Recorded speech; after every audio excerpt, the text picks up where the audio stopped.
Good morning. Sorry. Yeah. Good morning. Good morning. Stein, you there? Okay. I'm here. Murray told whatever about it. Okay. Tafra Murray Tov. Saffron Mary Tavlin.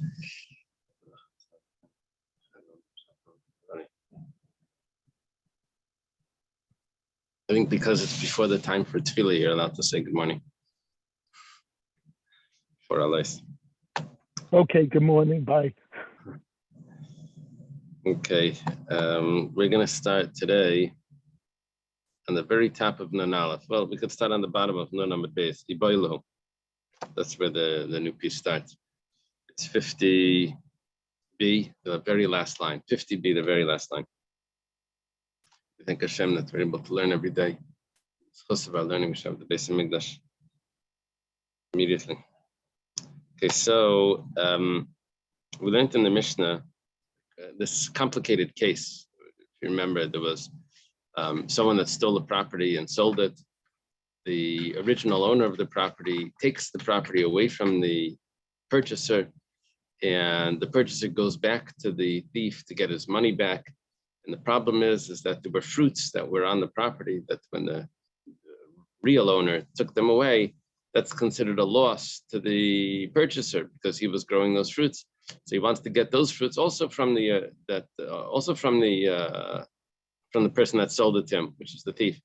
So but the problem is that person that sold it to him has sold his property already to other people, and he can't take for the fruits away from people that had purchased the property. That was the complicated case. Well, Ula gave an explanation for why you can't take the fruits away, because those fruits are considered a milva al peh, and a debt that's created without a document.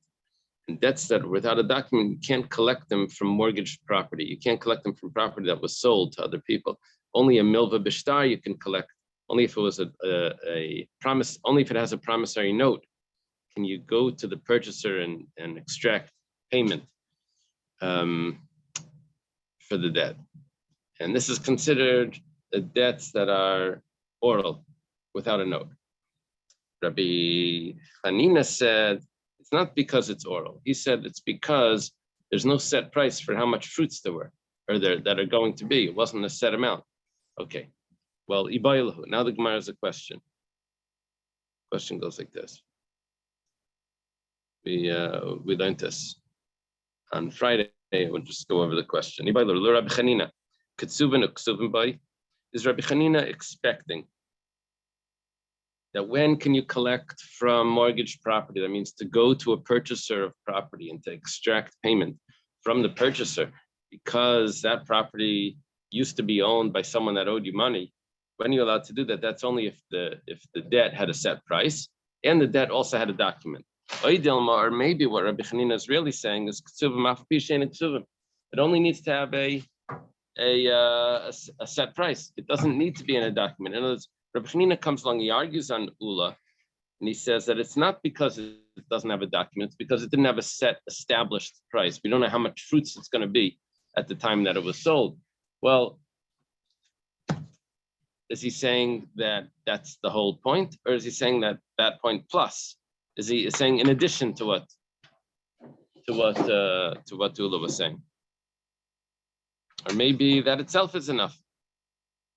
In other words, like this. In other words, let's say it does have a set price, but it's a milva al peh.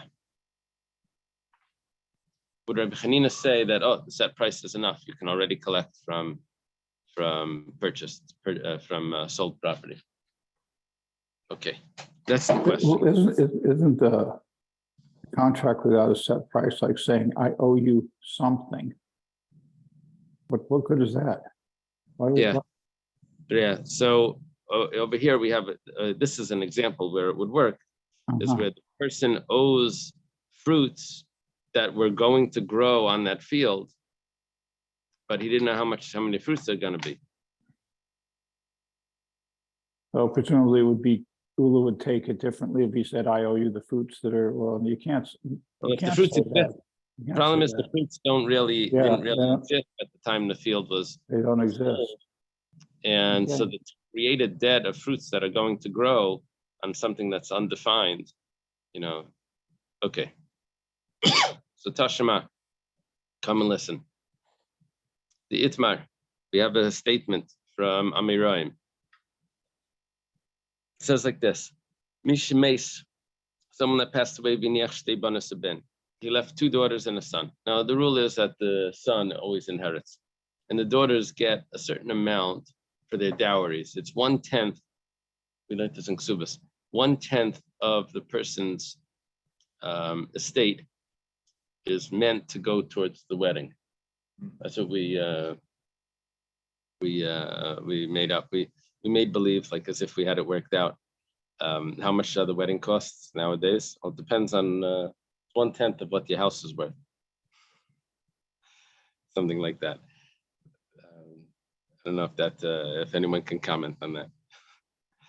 Anyway, so what's going to happen here is that the daughters are supposed to take 1/10 of the estate, 1/10 each. Yeah. So, and then the son will inherit everything else. Well, the first daughter goes along and takes her 10th. She's ready to get married. She takes her 10th, right? She's a mature girl. She's going to go get married. She takes the 10th of the money. And then the second daughter did not get a chance to take her 10th of the property before the son died. Her brother dies. Now she inherits not everything, but she inherits 50%. And her sister inherits 50%. Right? It's going to go to them. Amar Rabbi Yechanan says, Shniya Vitra. She doesn't get the 10%. She only gets 50. Why does she need 10%? She already has 50%. See, really what would be ideal for her would be she takes 10% and then they split the remaining.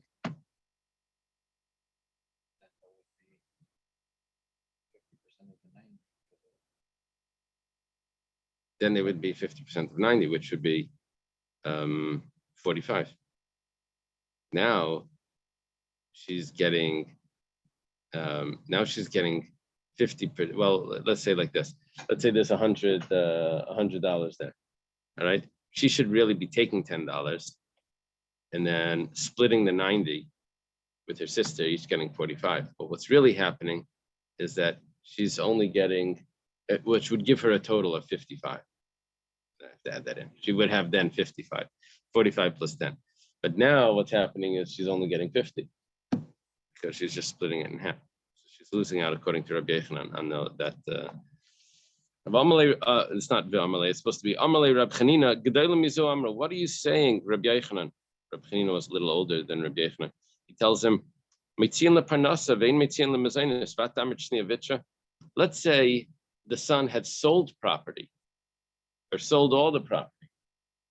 She could go to the purchaser of those properties and extract the 10% from them for her dowry. And now you're saying that when she has the property in her own hands, she can't take the 10%. It's a good logic. Okay, now the Gemara now discusses this. It says Parnasa, when it comes to the 10%, to make its kaitza, it's a set amount. It's 10%. We know what it is. It's 10%. People purchase that property, right? Now, who said this? This is Rabbi Chanina. Who were we asking the question on before? Rabbi Chanina. So Rabbi Chanina's discussion here with Rabbi Yechanan is actually going to answer the question that we asked on Rabbi Chanina, because this is something which has a set amount. However, michtav leksiva become mitzvah, but nevertheless, it's not written in a document, and you can extract it from the purchaser, which means that we've just answered the question. We had a question according to Rabbi Chanina. Does it need to be written in a document to extract from the purchaser, from the mortgage property? Or does it just need to be said? We answered from here that it just needs to be said. This 10% is not written in any document. Well, the Gemara says you don't really have a proof because Shani Parnasa, given this like color, command the Ksiva dummy. since everyone knows how this works, that there's supposed to be 10% that goes towards the dowry, so we can't say that it's considered, that it's not considered written in a document. We think that it's considered written in a document because there's everyone knows about it. What's the whole point of something written down? That everyone knows about it, so the purchaser knows that he should be avoiding buying this property because there's what to be concerned about. And he wasn't concerned. He bought it. We can extract from it. He didn't know that the purchaser would die before, or that the kids would have to realize the lien on it. When you buy a property, the guy has to buy it from somebody, then he dies, and then the kids are going to get it back. Yeah. You don't know that when you buy it. You consider all the heirs. In those days, they had to consider. Have They had to look at what are the debts. Is there a wife here that may show up and extract? Their daughters that may take 10%? Does he have any personal debts? Any documents which people would know about? He would ask about that. Today we don't do that. Today we just do title search, title insurance, and that type of stuff, which is basically the same thing. You just get someone else to do it. Right, but today if somebody passes away, you don't say, well, I'm going to take the property that you sold 10 years ago because there's a debt on it, not a debt on it, but he owes money. Yeah, I think you do. you do. I think you do. I think they stand in line. You know, when the There's a- property's sold or something, there's liens and whatever things they're there's a waiting lien there on at it, the yeah. sale to like get exactly the, you know. Works like on the, doesn't consider like if they're getting part of it as inherited. It's just whatever is. Oh, it would have to be in the lien, right? Right. Okay. By the way, in those days, there were no legal fees, so it didn't matter how much of the stuff you wanted to carry out. They could have said, forget it, just give me half. I'm not going to try to get 10%. Were there legal fees? But we have today where they take 50% of the whole thing. We'll see soon a little bit. I'm not sure on how the legal fees work. Someone would have to pay the dayanim, pay the.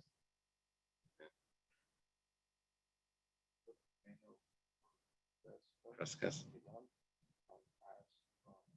That the 1/10 by the court is considered written. That why are discussing it, and it's because the father could like state that he doesn't want to give his daughter. Uh-huh. Uh-huh. Okay. I mean, the father can reject giving the 10%. Okay. Okay. Hillel is telling me that on one of the notes there from Rabbeinu Kraskas that how could this be a discussion if it's considered that it's written in a document? How could Rabbi Yochanan be arguing? The explanation is because the father doesn't need to necessarily give the 10%. That's the custom that they do that, but it's not necessary that he has to. Okay, Masiv Rav Huna bar Monoyach. This is going to be a question on Ula. Ula said that it has to do with just what's written in the document. That's what's allowed to be collected. If it's not written, not. We're going to have a question on it. It goes like this. Mesu. Here goes a story, another story. You have a lady that has a daughter, single lady with a daughter. She gets married. When she gets married, she tells the husband, I want you to agree that you're going to support my daughter for 5 years. The guy agrees. Anyway, they get divorced. And she gets married again. And she tells the second person, I want you to agree to support my daughter for 5 years. Okay, so now she has double support for the daughter. One of them still has to pay, the first one still has to pay. The second one's probably giving food. That she's getting money, food. It's all coming in. 5 years, whether they stay married or not. That's what it sounds like. Okay, now the Mesu, the husbands die.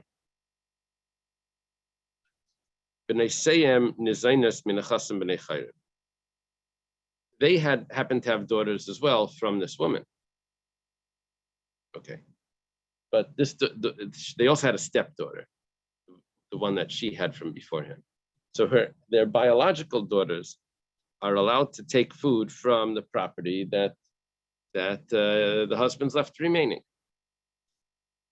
But the stepdaughter, the stepdaughter has an extra strength. She can go to mortgaged property, to sold property that these husbands had sold, and also take the sustenance, the support for those 5 years. Because she's like someone that is a creditor, because they agreed to pay this amount of money. She's like a regular creditor. So a creditor can go to the people that have purchased the property. Remember, and they take from the intermediate property, right? Over here, not because she's taking from the orphans. It could be considered taking from the orphans, which would be the Ziburis, lowest. Well, the Gemara is asking now, why do they extract? Why can this Balas Chayv take from the purchased property? There's no document. According to Ula, you can only take if there's a document. We're talking about over here. You're right, there was no document, but there was a kinyan. They made a kinyan on this. That's just like there's a document. Okay, if you're saying that there's a kinyan, so then you're not discussing the actual point. You're missing the point in this. You made a contrast between stepdaughter and daughter. Really, your contrast should have been kinyan and no kinyan. If that's the case, banis nami.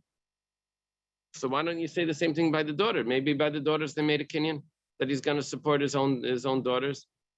It says b'shekana lezu v'leikana lezu. No, they didn't make a kinyan. They only made a kinyan, this acquisition, this type of deal. What is that? I don't even know what it's called. It's not an acquisition. Acquisition is an obligation. They made this obligation. They accepted this obligation only for the stepdaughter, but not for the daughters. Gemara says, "My paska, what's compelling you to say that this is the way it was done, and it wasn't done? Maybe it's exactly the opposite. Maybe they only did it for the daughters and not for the stepdaughter." Gemara says, "Well, Basishtai, stepdaughter, the Havi B'Shas Kinyan, she was alive when they made the kinyan. Remember when these two husbands, one divorced, one and then another one, when these two husbands came into the picture, she was already around. So when they made the kinyan, she was there to at the time of the marriage, she existed. So Mahani la kinyan, the kinyan works, that they're going to support her. But Bita, the Havi B'Shas Kinyan, but when they got married and he says that I'm going to support the daughters that in the future are going to come from us, they weren't existing at the time when they got married, which would be the time that they made the kinyan. So therefore, the kinyan doesn't work. The kinyan would only work if she's alive in the world. It says, who says that you have to say that's the case?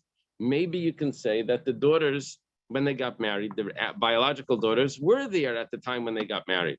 How does that work? The case was the Garsha Vahaja, that they got married, they had daughters, they divorced her, married her back, and then divorced again. Then the second one marries and then dies. And then basically at the time, or second one marries, divorces, remarries, and then dies, which means at the time of the second marriage, each of their second marriages, the daughters were alive and there was a kinyan there that she's going to support them. The Zelabita, we are adjusting. What's the story of here? Elabita de betanai bezdin kachla lemahani lakinyan. Say like this: why do the daughters get sustenance from the estate of the husband? Because it's a tanai bezdin. It's a condition that was made part of the ksuba that the daughters will be sustained.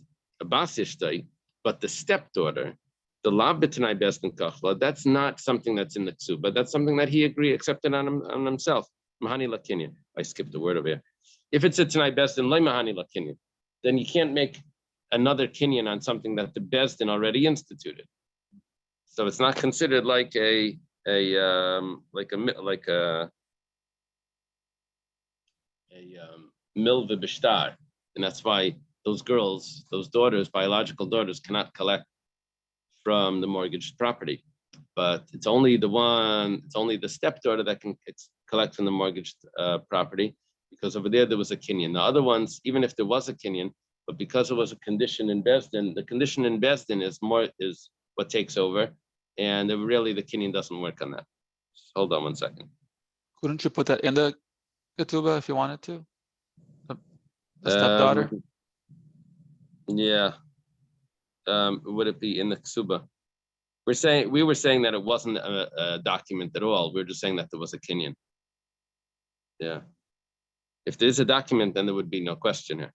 We're saying that there was no document, but they did make a kinyan. And so the kinyan itself is like the document. So the Gemara now says, the Gemara says, gara. What are you saying? Because it's a biological daughter, because the Tanai Besdin is there, that makes it that the debt is less. Both of them have the kinyan. And the addition of the Tanai Besdin, the addition that this is something that the Besdin instituted, that the rabbis instituted, that makes it less strength than the stepdaughter. How should it work like that? The Gemara says, Ella, Bita, it's exactly the opposite. It's exactly the opposite. Therefore, the outcome comes out the opposite also. What happened is like this. Since by the daughters, there's a condition of the Besdin that she should be, that the husband should sustain those daughters until they reach maturity. Well, since he knows about this, and it's something that it's an obligation on him from the Besdin, from this enactment, that something that he has an obligation, he probably, or could be, he has designated a bundle of money set aside that this money is going to be for that use. He doesn't do that for a regular debt. He does it only for something that's a Tanai Besdin. So because there may be a designated bundle of money, that's why they can't go and take from the purchased properties, because there's already some funds that have been set aside for this. And that's why they can't. And we are concerned that maybe maybe there's a bundle that they're grabbing, that they're holding, and that bundle is already paid up what they're doing, and they shouldn't be taking from the purchases. Yeah, so that's what we're saying, that we don't suspect this for the stepdaughter, we only suspect this for the actual biological daughters.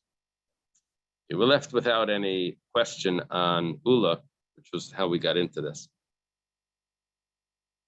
Tashema. Now, there's a machlekes, Rashi and Tosfos here, if we're asking a question on Ula and Rabbi Chanina, or according to Tosfos, it's only on Ula. Okay.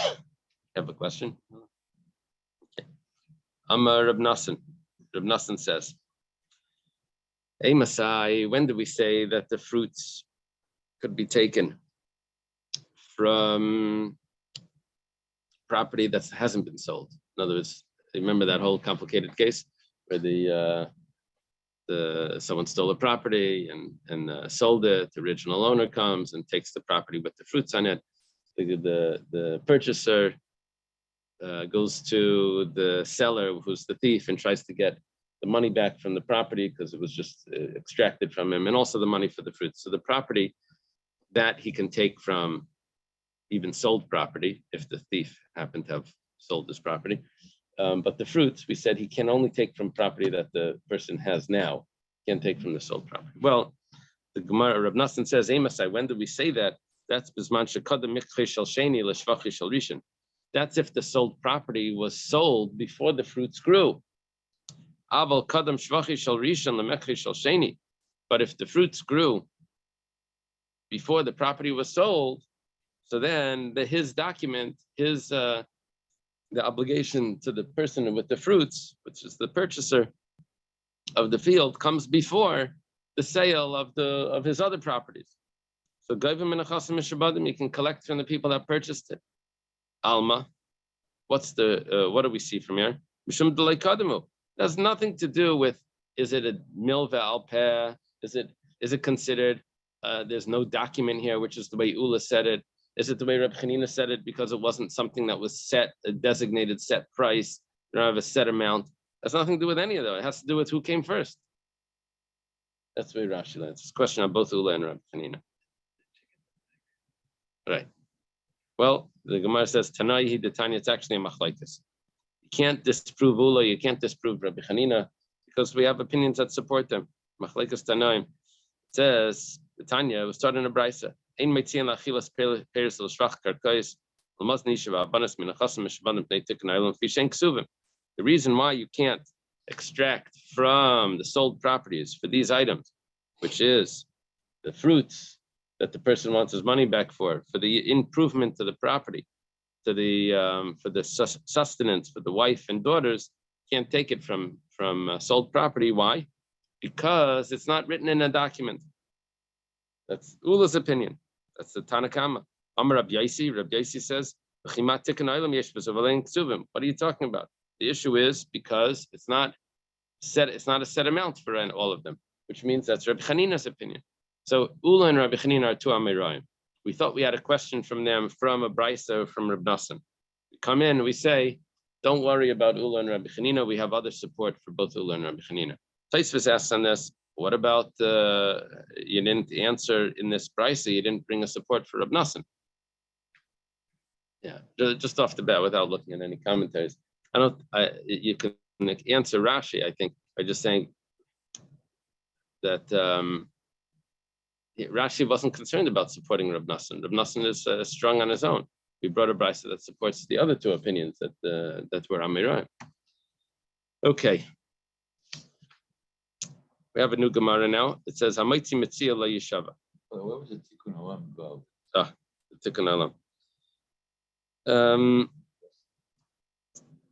Tikkun Olam is because we don't want people extracting property from purchasers when they had no way of knowing about it, or when they don't know the amount of it, or all of that. They wanted it to be that a purchaser should be able to be aware of what he's getting into. Okay, now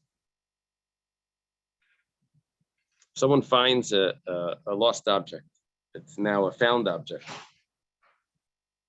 and he returns it. The one that's the owner of it cannot claim that you didn't pay me the whole thing, and I want you to swear that this is everything that you found and you're not keeping anything for yourself. Yeah, it was in the Mishnah. Now the Gemara is explaining what we quoted in the Mishnah. It says like this. Amar Rabbi Yitzchak. Rabbi Yitzchak says, Shnei kisin kshurin matzasali. The guy tells him, you actually found two wallets that were tied together. Wow. And the guy that's returning the wallets, he says, what are you talking about? I only found one. So Nishpa, he has to swear. Okay, this seems to contradict our Mishnah, right? Shnei shvarim kshurim matzasali. Says, two oxen you found that were tied, that are mine. What are you talking about? I only found one ox. I don't know about the other ox. Ein nishpa. He doesn't have to swear about that. Now, my timer, what's the reason for this? Difference between the wallet and the ox? The Gemara explains. Well, shvarim menatchi me'adadi, kisnei menatchi me'adadi. When the person claims, the owner claims, he found two wallets, he has a much stronger claim on the wallets than he does on the oxen. He tells him, he's accusing him. He says, you found two, and I know it 100%. So by the wallets, they don't disappear. One wallet doesn't get untied from the other one without anyone mixing in. It must be that the person untied it. But by the oxen, Somebody else stole it. or maybe someone else, Left one. maybe someone else. But whatever the case is, the guy says, I know for sure that that's how it was. Now, Siamese wallets. But when it came to the oxen, even though he's claiming that there were two oxen, but he knows that it's very possible that one of them escaped, one of them pulled out. So he doesn't have a tainus bari. He doesn't have that full taina that he had, the full claim that he has. So therefore, the other person doesn't have to swear by the oxen. There's wallets. Up by the wallet, he does have to swear. Is it more about like the claim or about the situation that? the So one far, is it's the not claim. It's the claim. It's the strength of his claim.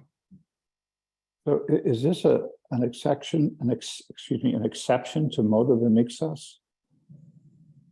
But that's what we're going to see. Yeah.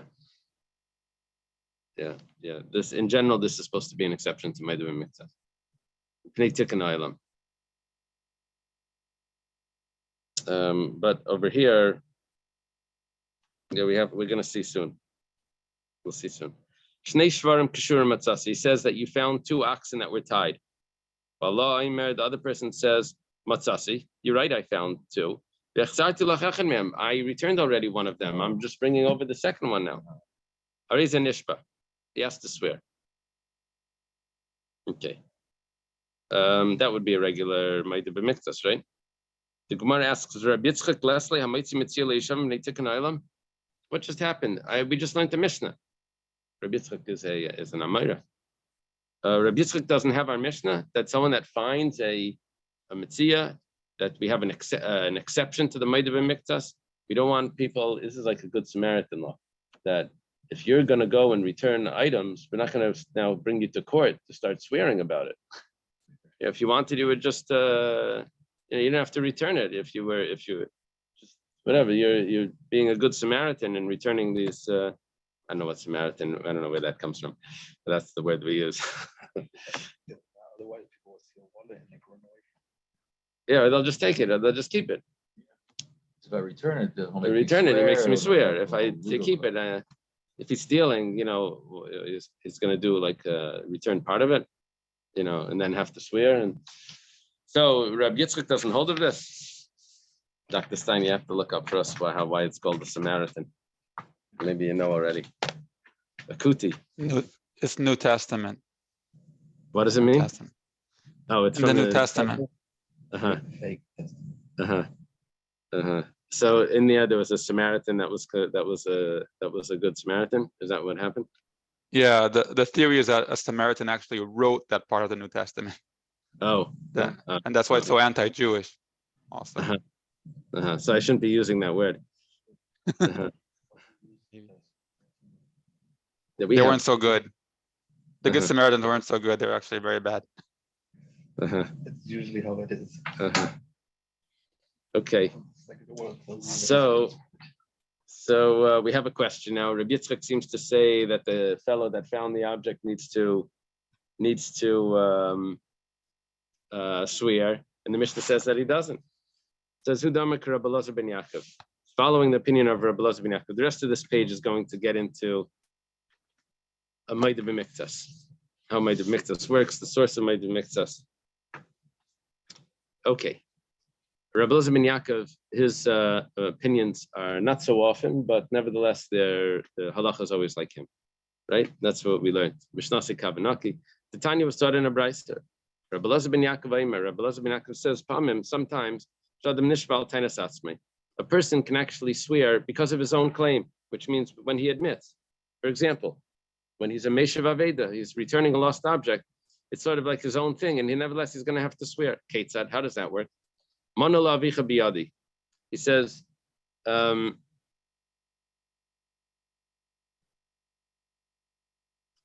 owe your father $100. But I've already fed him back. I've already paid him back half of that. So, Harizan Ishba says he has to swear. Who said that he owes money? The guy himself admitted. And nevertheless, now he has to swear. This is something that he swears on his own claim. What are you talking about? He's a Meshav Aveda and he's pater, and he's exempt. Meshav Aveda means he's returning a lost object. The guy never claimed it from him. Maybe he didn't even know about it. He shows up. He says, "I owe your father $50." Well, he says, "Really, I owe your father $100, but I already paid him back $50." And now we make him swear that that's accurate. Rabbi Elazar ben Yaakov, the Gemara says, "Leslie Meshav Aveda pater." Rabbi Elazar ben Yaakov doesn't hold that a Meshav Aveda is pater. Someone that returns a lost object. Why is it different? Oh, but it's considered like a lost object because the guy, just like by when you find an object that the person doesn't have any access to, there's no claim against you, and you just find it and you return it. So we don't make you swear. He could never have extracted it from you. He doesn't even know that you found it. You showed up at the door and you said, by the way, did you lose this? So by this as well, the person has no claim against you. You're the one that showed up and said, by the way, you don't know about this, but I owed your father money. So it's sort of like finding money and returning it to him. Something you can expect to get it back. Maybe like the lost item you found, the person is not expecting to get it back. Then here also he's not expecting, he doesn't even know about it. His father was. I know, but this kid not, right? It's sort of like a lost object. So the Gemara says, well, Amar Rav says, B'tayanei katan. It's not really a lost object because there is a claim that's being made by him, but it's not a real claim. It's a claim that's being made by a child. Okay. So what we're trying to do over here is we're trying to make it that it's not considered a lost object. We're trying to make it that he's claiming that it's his own admitting that's causing this. So then why should he swear if it's his own admitting? He says, well, there is a little bit of a claim. It's a claim of a katan. Says katan midim mishashis pay. You're getting into trouble now because if there is a little bit of a claim, then you have a claim. So, but you're telling me that it's not a real claim because it's a child. If it's a child, so is that a claim at all? It's not a claim at all. It's not a claim at all. You never swear on a claim from a child or from a cherish or from a katan. The Gemara says, my katan, you know what we said when we meant with katan? We meant the gadol. Okay. You meant the gadol. You said a katan and you meant the gadol. How did you mean a gadol? An adult. How did you mean an adult if you said it was a child? But my karle katan. So why do you call him a child? It says, well, we called him a child. Child is relative. He's a child of his father. Regarding his father, he's not an adult because he doesn't know what was going on. So he makes a claim. He makes a claim about his father, but he doesn't really know because he's a child. Says Hihachi, if that's the claim that if that's what you're saying he's an adult.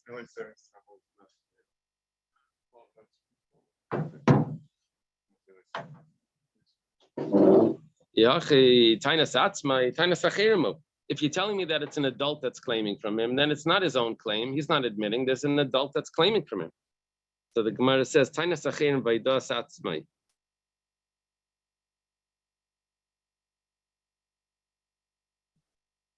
it's someone else's claim, but he's admitting. Okay. Gemara says, well, that sounds like a regular case.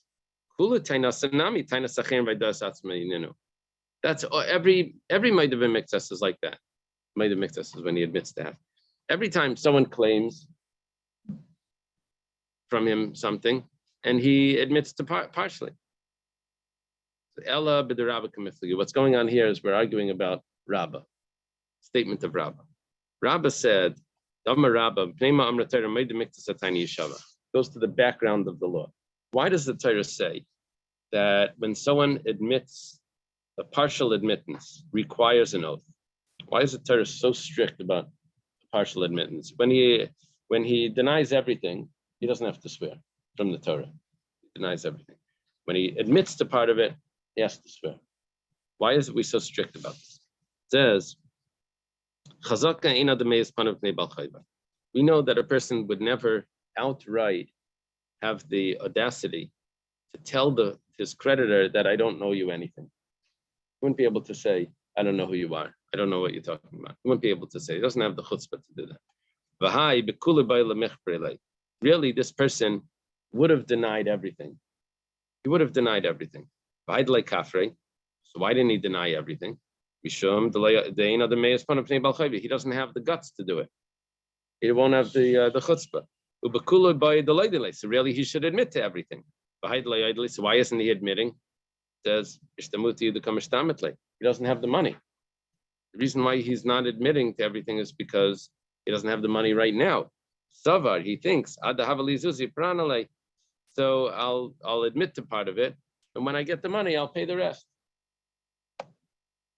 Yeah. The Torah says, the Eibishter says, The Torah doesn't want this situation. The Torah wants him to admit to everything, and I'll pay back when he has the money. But he should admit to everything right now. So we put an oath on him that he should admit. In other words, this whole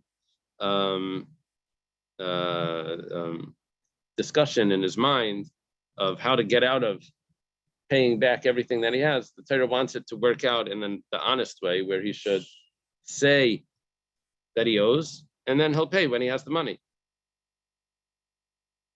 Okay, well, that's what Rabbah says. Rabbi Elazar ben Yaakov Savar. Rabbi Elazar ben Yaakov says, "Leishna by v'leishna b'bnai." The concept of Maida b'miktas applies to the father, and it also applies to the son. Why? Because the same way he can't tell the father, "I don't owe you anything," because he doesn't have the guts to do that. He owes the father. The same way he can't tell the son that "I don't owe you anything." So what is he doing to the son? He's saying that I paid back part of it. Hilkach lav meishav avedo. He's not really a meishav aveda. He couldn't deny it anyway. Remember, we said that there's an adult here that's claiming it from him, and why would he be a meishav aveda? Well, if he could deny the whole thing, then he would say it would be a meishav aveda, but he can't deny it because he doesn't have the guts. He's not returning a lost object. He was in court and he can't deny it. The Rabbanan Savri, the Rabbanan hold, the father he can't deny it to. But to the child, he could actually deny it. So the fact that he's not denying it, is not denying everything, is because it makes him that we consider him someone that's returning a lost object, because he really could have denied everything. So according to the Chachamim, you don't have to swear. Basically, what we just did was we discussed if there's a concept of Maida b'miktas when you're dealing with the son of the person that was owed money. According to Rabbi Elazar ben Yaakov, it's regular Maida b'miktas, and according to the Chachamim, the whole concept of Maida b'miktas falls off because he could have denied the entire thing. The fact that he's not denying it, it makes him into a meishav aveda.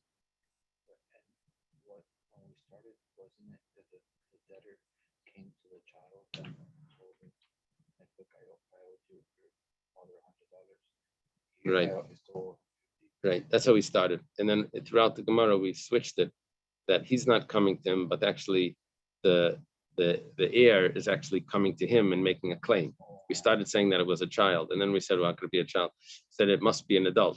We said it's an adult, so why do you call him a child? We said it's called him a child because he doesn't really know. He's a child of the father. But I would think it makes a difference if the debtor comes. Like, Yeah, and- it would. It would make a or difference. is he be taken to court? Right, over here he's being taken to court. Yeah, we switched the case in the middle as we went through. And they still take his word for it, even if he didn't take it to court? Yeah, because he has the guts to deny it to the son, according to the Chachamim. You can say, I don't know what you're talking about. I paid your father everything back. You know. So this discussion, this attribution of the reason for the mitzvah deraisa, Yeah, is this accepted by the commentaries? I believe so. Okay. Yeah. You want to say that it should only be Reb Shimon, the Darish time of the Kra. Yeah. It doesn't 100% make sense to me. Because if someone is thinking, I'm going to admit to $50 now, and then I'll pay 50 when I have the money, he knows he's setting himself up to be seen as a liar. There's this reasoning here. But they don't actually think it all the way through. They don't think it all the way through. Yeah. Yeah, trust me, they don't think it's all. Yeah, Yitzi says, trust me, I don't think it's true. We've had cases where in the best, and people would make claims. They tell us stories, and it was so obvious. Well, it wasn't obvious. When the matter became obvious, we asked them, tell me, what were you thinking? You knew we're gonna see what's happening. What were you thinking? You know, they're like, oh well, I didn't know. You know, I didn't know how it would play out. I didn't know. Yeah. You know, a doctor told me that he did surgery on. It says he asked the patients, "Did you ever have surgery on this before?"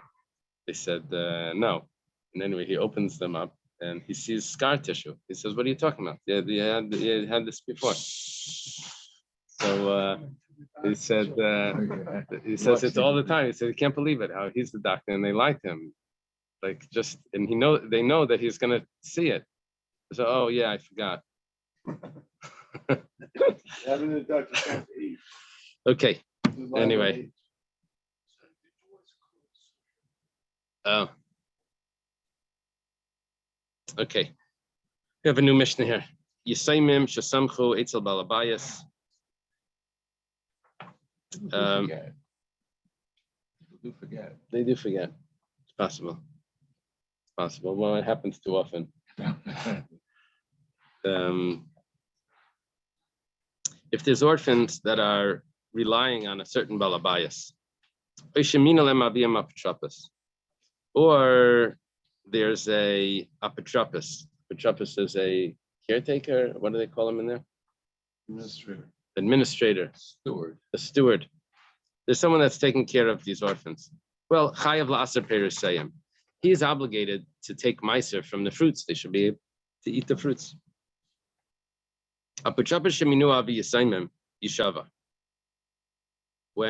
If a father appoints an apotropos, a administrator of the property, maybe knows that he's passing away, and then he takes care of the property. When the orphans, when the heirs grow up, the apotropos has to take an oath that he didn't take anything for himself, and he's not keeping anything.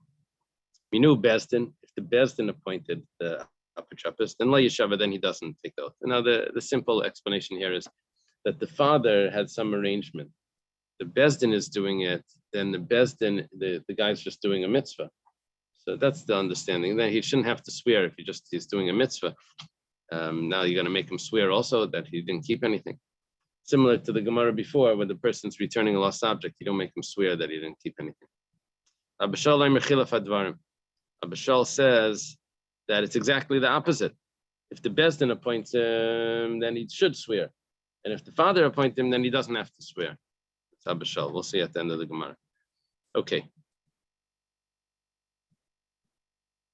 My mother-in-law wrote this book called Zusha's Find. It's a kid's book.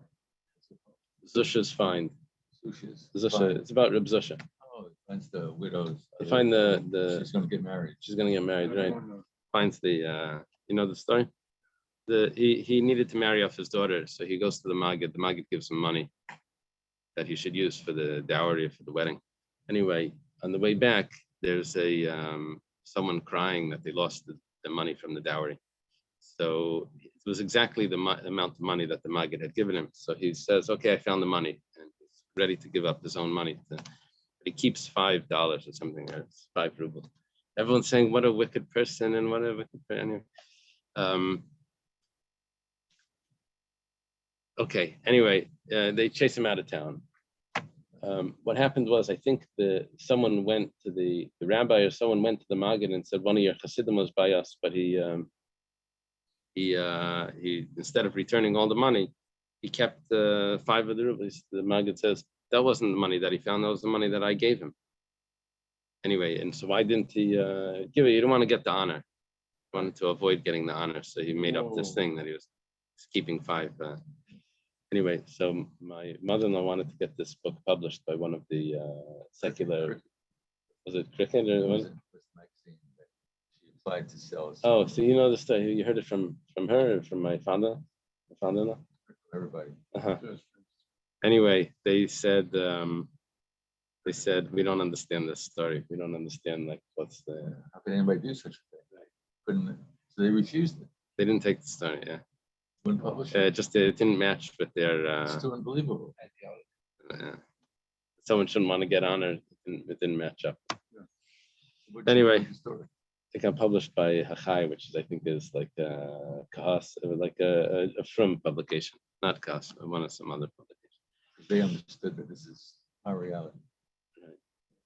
Okay, so now Raminu, we have a contradiction here. You said that the apotropos takes meiser. It says atem, which is referring to truma. Atem v'lei shutrim. partners are not allowed to take for one another. That you need permission from the other person if you're taking truma. Atem v'lo yarisim. The sharecropper can't take the truma unless he has permission from the homeowner, from the field owner, if he's going to take truma for him. Atem v'lo apotropin. You can't take, the apotropis can't take. And you can't take truma on something that's not yours. Now, that case should have been said first, but the concept why it's not said first is probably because it's telling you that it's the reason for all of this, because you can't take truma on something that's not yours. Right? It has to be yours. Amar Rav Chizr says, don't get carried away with this problem. It's not a real problem. Like kasha, kan lahachal, kan laniach. What's wrong? There's no Two things. Yeah. Number one, that doctor was so upset he left the scalpel in the patient after the surgery. Neither can they can be there. And number two, Good Samaritan, as Daniel said, is a very anti-Semitic story because the Jews and the Samaritans hated them. I read it, when you said look it up while I'm walking the dog. All right, at the time, all right, and the story that appears in Luke in the New Testament, as Daniel said. Now the rest of the story is supposedly this guy was walking, Jew, I think it was. I don't know, it doesn't say who he was, but a guy, and he was robbed. Don't make the beeper go off, it'll be over very quickly. And he was stripped and he was kind of left there. And along came a Kohen, didn't do anything to help him. Then came a Levi, didn't do anything. Then came this Samaritan, who was a war with the Jews, and he was the good guy that helped him and took him back to us. So that's why it's a very anti-Semitic story. Perfect. Got it in just in time. That's what I read. Okay. So Rav Chizr says it depends. Today's legal stuff, I understand. Be a good Samaritan. You see somebody on the street that was hurt, and so you want to help him. Right. But you could get sued for that because you might have injured the guy or something. Right. That's what you say. You're protected. Yeah. That's the Good Samaritan law. Like if you're doing CPR and while you're saving his life, accidentally you break a rib, they can't sue you for breaking your, they can, but They the call court that a will good throw it out. Samaritan law. Yeah, So nothing to do Right. with being anti-Semitic at this present. no, it's just that, yes, The origin the of it. origin. The origin of it. Well, that's right. If you don't know what you're doing, you just go and break his rib, well, then you're not a good Samaritan. So do you need to have taken a CPR course to be a No. good Samaritan? I No, can just you know like what? you just know. You need to have an active license. No, Really? the license has no value at all, the paper. Paper just says that you were taught a course. You could have watched the course online and not paid to register it. And you're You still a could good have had Samaritan? someone to it. Is that If you true? attempted and did the right thing. You have a broken phone there that keeps on making stupid noise. Well, you get in trouble if you do CPR and you don't have a Appropriate proof CPR. that you. No way. Okay. I did the course years ago. I wouldn't trust myself doing it to anybody. Okay. And it changes. Right. So Chizr says, like kasha, kan lahachal, kan laniach. It depends if it's to feed, they have to eat, so you have to take maisa, you have to take truma. Or if it's you want to store it away for them, long-term storage, grain can last a long time. We're not talking about vegetables, we're talking about grain that can last for years. You put it in a storage container, the wheat, the kernels can last many, many years. No? I think it can. Yeah. So when the orphans will grow up, they'll take their own meiser off that. He doesn't have to. We're talking about what they're going to eat right now. That the apotropos takes the meiser from. Simple answer. V'hatanya. Now we have a nice long raisa. Goes through all of these things, all of these apotropin, and it's v'hatanya over here is a proof, not a. I'm sorry. I keep on forgetting to ask this question. When we said the Yomi, I'm sorry, bear with me, in the past, we something we based and took care of that. So obviously it meant Yomi was referring to young Yomi. Early on now, you said old Yomi. And it was like, have mercy on me. Right. We had to murder the spirit. So is it younger son or older son? Because They're talking in that about children. previous thing we We're talking learned about it's children. always Over here with children. When talking about an apotropos, we're dealing with children. Probably. Yeah. So apotropin termin and masin lahachal v'leila aniach. The Brisa says clearly, apotropin are allowed to take truma and meiser in order to feed the orphans, but not for storage, not to.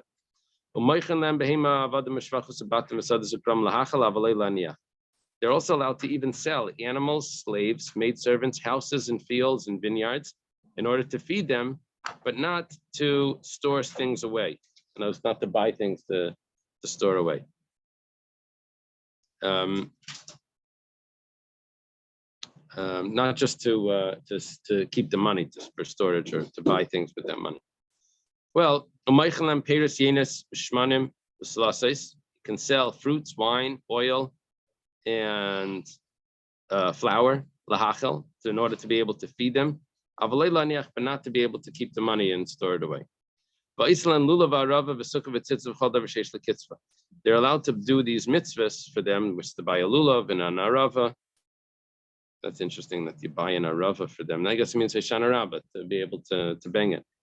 And they make a sukkah and they buy tzitzis, anything that has a set amount of price. Lasuya, what does it mean? Anything that has a set amount of price? Lasuya shayfer, they can even buy a shayfer for them. They should blow it. Sefer Torah, they can buy books. Sefer Torah, that sounds very expensive. Anything that has a set price. Lasuya Megillah, they can buy a Megillah for Purim as well. But they can't give tzedakah because tzedakah, there's no limit. Every day, they say, oh, did you hear the apotropos is giving out money? There'll be a line or outside the door, from Lang Vida Galus. I made the mistake of taking out my wallet at a Lakewood event. There's no limit to the amount of people come to. Right. Like Doesn't have what to not be to in do Lakewood. and what you shouldn't, don't scream fire and yeah.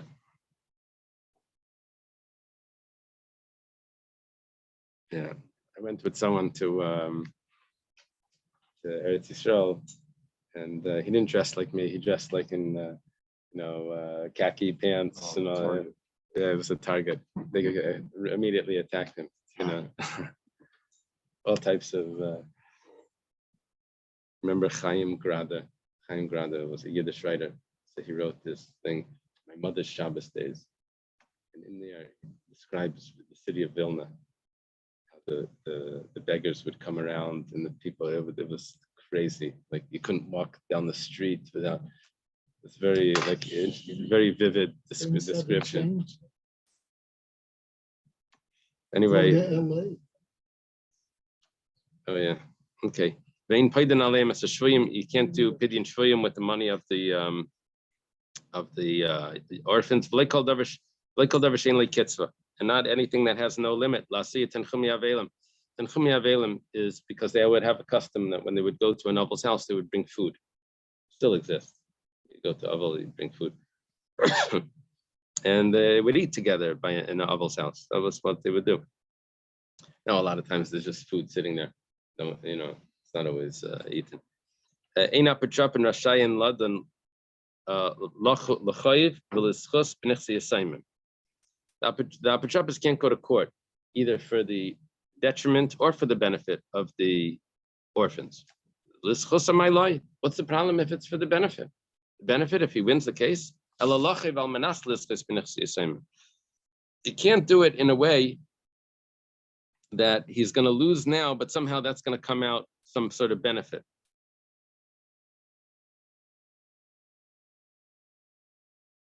Okay. Is there a case there of what that would be? Did they give you an example? Let me see in this Gemara, just an example.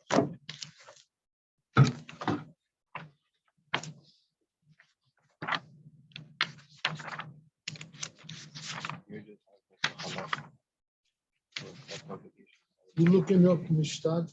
No, I'm looking up what would be a case where it's to the detriment, but would come out a benefit later.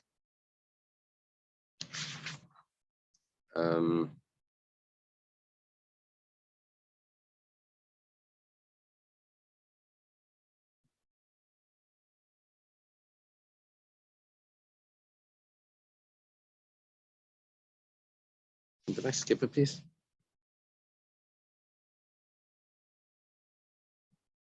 Ladun, Belachov, Ben Listis, Ben Simon.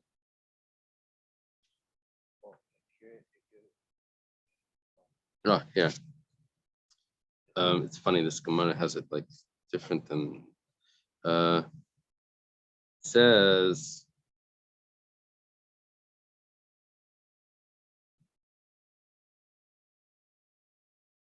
Oh, it doesn't mean that it comes out later.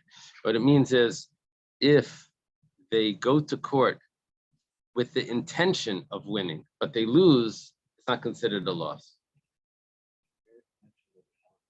They're not required to pay.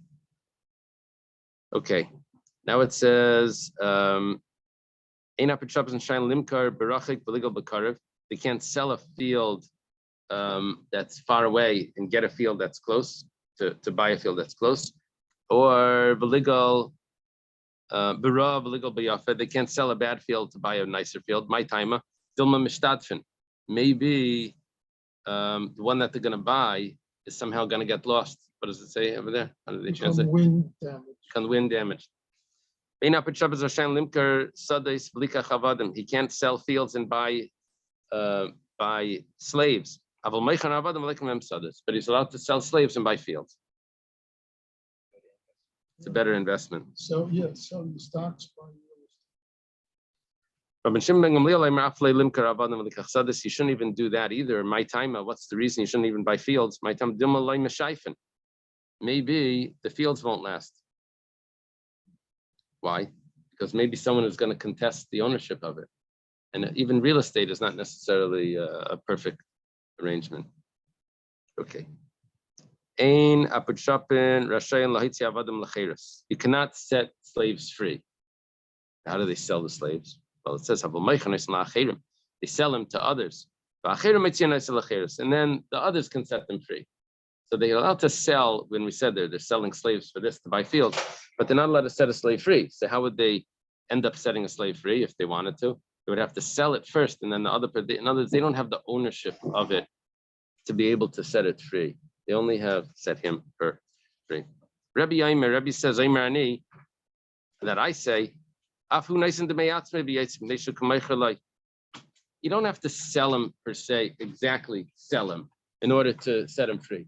If the slave comes up with money and the slave pays his own freedom, then he's really setting himself, it's as if he's buying himself free from someone else. That's good enough. Now the Gemara says that at the end of all of this, you're going to have to calculate with the assignment exactly what they sold, what they took, what all of everything. Reb Shimon ben Gamliel Shimon ben Gamliel says it's not necessary. You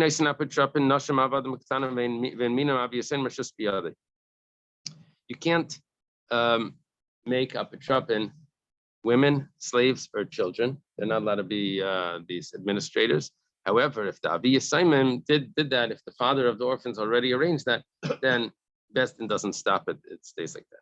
Who apotropis? There was a caretaker of the orphans, and David Bishivusi de Reb Meir, that was in the neighborhood of Reb Meir. David come the Zavin Ara, the Zavin Avdi. I don't know if I'm reading the vowels right. Let me see over here. The Zabin Arasa, the Zabin Avdi. He would say, as I'm not sure if they're right. Do you have? Let me look at your. I want to get the Nakudas here.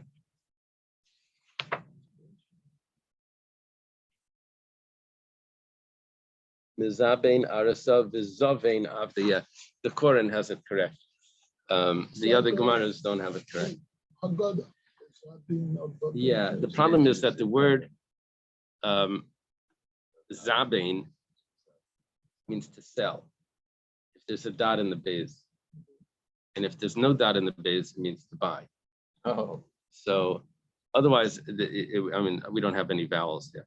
my Gemara, my Gemara doesn't have vowels, but this commentary here has Mizabin and Zabin. And the Mizabin and Zabin. What do you have in the article? Yeah, the Zabin is the first one. Zabin. The Zavin, yes, they know their Aramaic. Okay, anyway, what happened was he was selling land and he was buying slaves, which we learned already that's a problematic. Well, Reb Meir did not let him do that. Well, what happens here? He gets shown in a dream. Ani lares vata livnais. Says, I guess the father comes to him.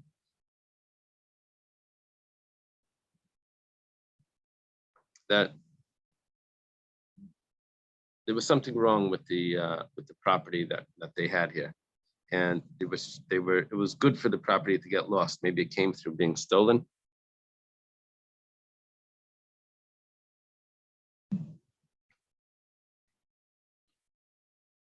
What did they say over there? Oh, wow. Was it stolen That property? the father, yeah, got it illicitly. So Hashem's plans the plan was to get it lost. It says, Afilu hachila yashkach. Meir does not listen to his dream. Amar, he said, dreams are nothing.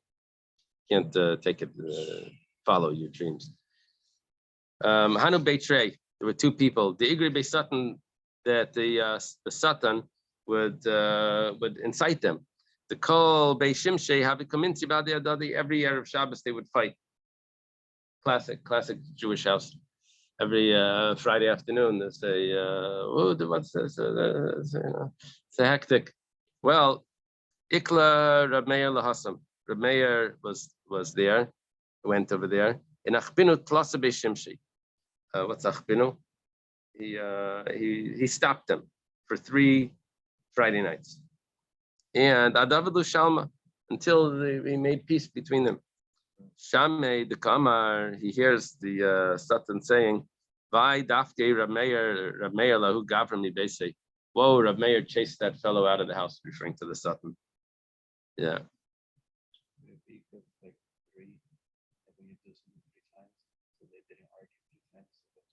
Yeah, it could be.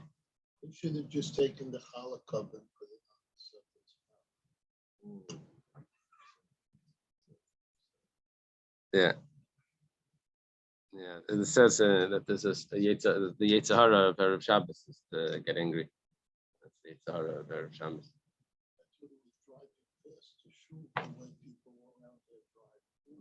That's after candlelighting. After candlelight, before.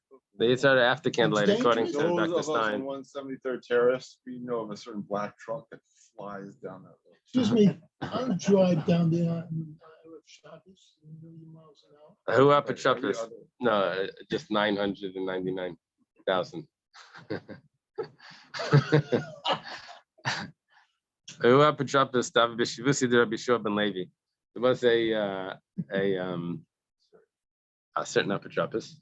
They don't. What is it? A steward, administrator that was in the Trustee. a trustee that was in the neighborhood of Rabbi Shua ben Levi. Right? You put it. He was selling land and he was buying oxen. They didn't tell him anything. It must be because he holds like Rabbi Yossi. The Tanya, because it was taught in a Brisa from Rabbi Yossi. Rabbi Yossi says, "Is this a Tanya? I thought this was a Mishnah somewhere." Brisa. Niyamai like karisi liishti ishti lasheri sheri liishti besi lasheri sadai. He says, I never called my wife, and my ox. I never called it my ox. He called his wife his house, and he called his ox his field. In other words, the ox is so important for the field. Oxen. You ever did that? No. On Yom Kippur, why the come to gold and like how he viewed never called his wife himself. That's cool. Oh yeah. Okay, Yitzi says we should look up what the Chassidus says about this, about Yom Kippur, the Kohen Gadol. Okay, Hanu Yasmi Davi Smichi Gabi Yehu Savta. There were these orphans that were relying on this older woman, right? Savta. Havalu Tursa. They had a Tursa is an ox. Not an ox, a cow. Shakla, she took it, Vizavinsa Nale, and she sold it for them. Also, Craven the Reb Nachman, the relatives come to Reb Nachman. Reb Nachman is the judge. Amalei Maya Vidite Dizavna. Amru Lay. They said to him, what is she doing? She's selling. Amalahu. So he says to them, these are orphans that are relying on someone, and he's allowed to do that, or she in this case. But now the price went up. That's the problem.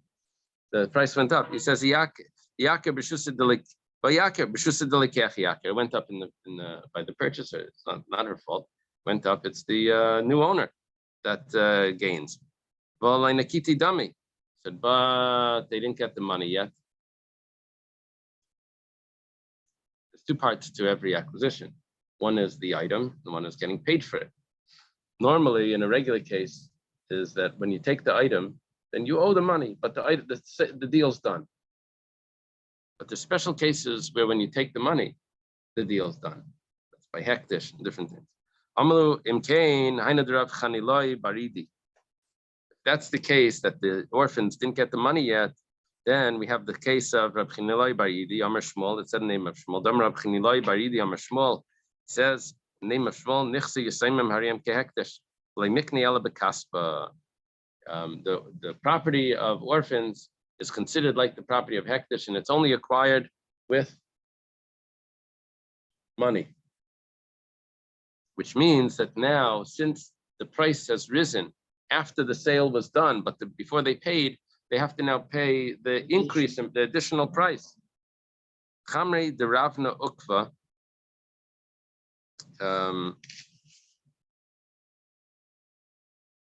What is this? The wine. The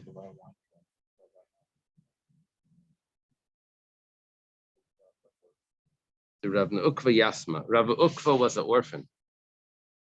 No, it's the orphans of Ravana Ukva. He couldn't have been an orphan. How it would be called Rabbi Ukva? Must have been his children. They had wine. Mashchua ba'arba. Ba'arba. The people that were buying the wine from the apotropos, they paid 4 zuz for each barrel. The Yaakov become b'shita shita, and the price went up, and it was now worth 6. So the commander of Nachman that comes in front of Rav Nachman. Amalahu. Nachman says, it's exactly the story. It says the name of Shmuel. If you want to acquire from them, you have to pay the money. You didn't pay the money, so now you have to pay 6 instead of the 4. Okay. Mashach peri miyasmi. If people purchased fruits and they didn't pay yet, they only pulled the fruits towards them, Yakur, and then the price went up, then that would be exactly the case of Rav Chaniloi Baridi, where they're going to have to pay the new price. These are So they got the still goods. orphans. Yeah. Because if it wasn't orphans. No, it then would the be good. sale's done. It's only because of orphans. Zol, let's say they pulled the fruits, but instead of the price increasing, the price now went down. The price went down. So now they're going to say, well, we didn't pay yet. We should now pay less because we didn't acquire it. It says, you're not going to get extra strength because it's not hektish. It's not going to make it stricter than hektish. In other words, you're not going to, the orphans can't lose out because it's hektish. That's what we're saying. Well, and Since if it wasn't hektish, you would, it's not hektish yet, but we're considering it like hektish. Since if it wasn't hektish, it would be just a regular person, it would be considered like the deal's done. So here too, we're going to say the deal's done. Let's say you acquired fruits for the orphans. Now the price went up, but you didn't pay yet. You didn't pay yet, so now you should have to pay more. Say no. We're not going to say that you're going to be stricter now because you're hektish. Zol, let's say it went down, the price went down, and you purchased it from someone else on behalf of the orphans. Now you want to pay the lower price because you didn't pay the money yet. It says Sabarmine, they thought that maybe this is exactly the case. You should have to pay less now because you didn't pay the money yet. And hektish you don't acquire till you pay. Rav Shisha, son of Ravidi, says, this would be to their detriment if you would say that it's not considered acquired. Because maybe they're going to want fruits, but they don't have money to pay. And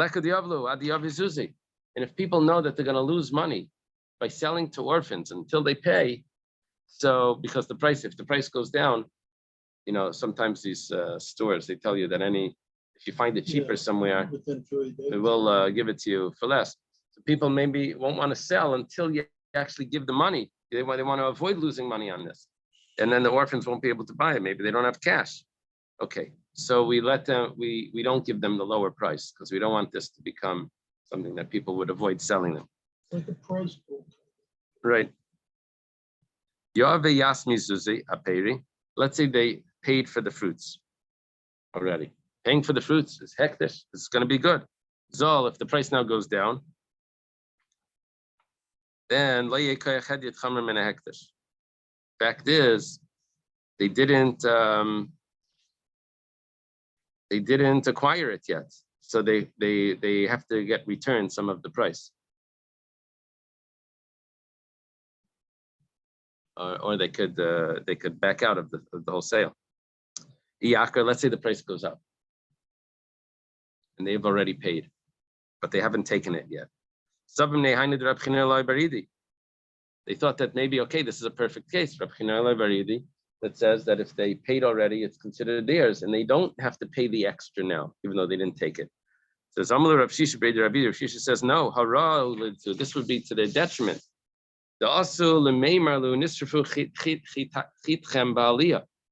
was the whole reason why they stopped making the kinyan with money, because what happened was you would give money and not take the items. A fire could break out in the store, and the storekeeper only saves his own items, and he doesn't save the one that you paid for. He says, "Oh, I'm so sorry, your items got burned."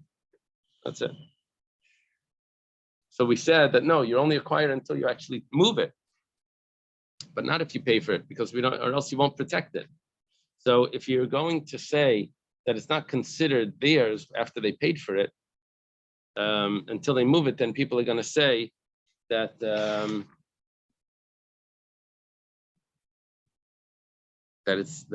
not going to protect it. They're not, if a fire breaks out.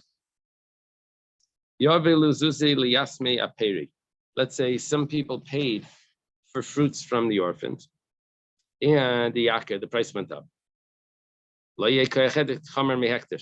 So we don't say that they can't get the new price because the payment was made already. No, they can get the new price. But let's say it went down, the price went down, and the payment was made already. They thought that maybe this is exactly the case of Rav Chanel Baridi, that if they pay already, then it's a done deal, and they shouldn't lose money now. This is a problem. Maybe they actually need money, and they're going to want to take money earlier before they give the fruits, and they'll never be able to get that money because people are always going to be concerned that if the price goes down, they're going to change. Then they're going to give less fruits. Ravashi says, "Anov Rav Kana Chasminan Ashtara de'emei de'zeiri yasma." He says that I and Rav Kana, we signed on a document for the mother of Zeira, the orphan, that she sold property in order to pay a tax. Because pay this tax, a head tax, without making they make an announcement of that we're selling this field. That way they get the best price for it, because everyone, like an auction, everyone comes to Damri Nardoi, because Nardoi says, "Lekarga ulamazayne ulakfurim is avnin bleachrasta." When you need money very quickly, you can sell without making that auction where everyone comes to pay the highest price, because you need the money quickly. Amra Tzaba Apatrapa Diasmehab was a fellow. His name was Amram Tzava. It meant he would his business was that he would dye wool, I think. And also Kraven Kameder of Nachman. This fellow was an apotropos. He was a administrator, and the relatives come to Rav Nachman. He's wearing the clothing from the orphans. In other words, he's using their things. He's walking out, he's driving the car, using the thing. Amalahu. So Rav Nachman says to them, it's not a problem. He's dressing up fancy. He's driving their fancy car, because he wants that when he does business, that people respect him. But he's eating also from their things, and he's not making an account for that. So Rav Nachman says, it's possible that maybe he found that money and it's not really the orphans. But he's ruining the fields. He's not taking good care of them. Amalu. So Rav Nachman says, bring witnesses, we'll get rid of him. Well, Rav Huna Chavrin, because Rav Huna, our friend, he said, Mishmei Rav, in the name of Rav, they get rid of a administrator that's messing up the property. Itmar, it was stated by Amaram, if the guy is making mistakes and he's messing up, Rav Huna Amarav Misalkinale. Rav Huna says name of Rav that you get rid of him. Bei Rav Shila Amri, in the house of Rav Shila, they said Rav Shila was a contemporary of Rav in Bavel. They said Lay Misalkinale, that they don't get rid of him. Why not? Because it was by mistake. It wasn't on purpose. The halach is like Rav. Now we're going to go discuss what was happening with Abba Shaul. Abba Shaul said that there was a difference between if it was from the Beis Din or if it was from an arrangement from the father. Right? An apotropos that was appointed by the father. So when after the orphans grow up, so then he has to swear. So my time, what's the reason? Obviously, if he didn't, why did he agree to become a apotropos for these orphans? It must be that he owed the father a favor, and that's why just because he has to swear at the end is not a reason that he's not going to take the job. In other words, we don't want to make him swear that no one should take the job, right? We want them to be good to the orphans. But it must be, why did he even accept it in the first place? It must be because he owed the father a favor. This is the opinion of the Tanakama. Minu Beis Din la Yeshava, but if the Beis Din appoints him, he doesn't ask to swear. He's doing it for free. He doesn't know anyone. So therefore, if you're going to make him swear, he's not going to even take the job. However, Abba Shaul says, it's exactly the opposite. My time, Minu Beis Din Yeshava. What's the reason that if Beis Din appoints him that he's going to swear? It says, the fact that the people are going to say, he works for the Beis Din. Oh, it's a respectable job. So the Beis Din relies on him. The Samach leBeidina, but the Beis Din relies on him. It's a big honor for him. He's not going to reject the job because he's going to have to take an oath. However, but if he's appointed by the fathers, then it's them, their friends. So he'll do it for him as a friend. But if you're going to make him swear, then he's going to avoid it. Amar of Chanan Barami Amar Shmuel Hilchos Abba Shaul. Chanan Barami says name of Shmuel. Allah like Abba Shaul. Tanya Rabbi Elazar ben Yaakov says they both have to swear, whether the father appointed him, whether the Beis Din. When they grow up, the administrator has to, the trustee has to swear. It's a big job being a trustee. the one that I know complained about how many fights he was getting into with the mother and the this and the that. Yeah, and the more money there is, the harder the job is. Tani Rab Tachlifa Bar Marava Kmeda Rabavo. Rab Tachlifa Bar Marava taught in front of Rabavo. Apotropos Sheminu Aviyasem Yeshav Nation Naisisacha. An apotropos that was appointed by the father has to swear that he didn't take anything and all of that because he's considered like a Shemer Sacher. Amalei Ravo says, At itis kaba v'kalaslei. You're bringing me a measuring cup and you're also measuring with it. In other words, you're saying that basically every apotropos is going to get paid. Elaima, you should say it different. Not that he's getting paid, but that he's like someone that gets paid. Why is that? Because why did he take the job? Because he owed the favor to the father, and that's why he took it.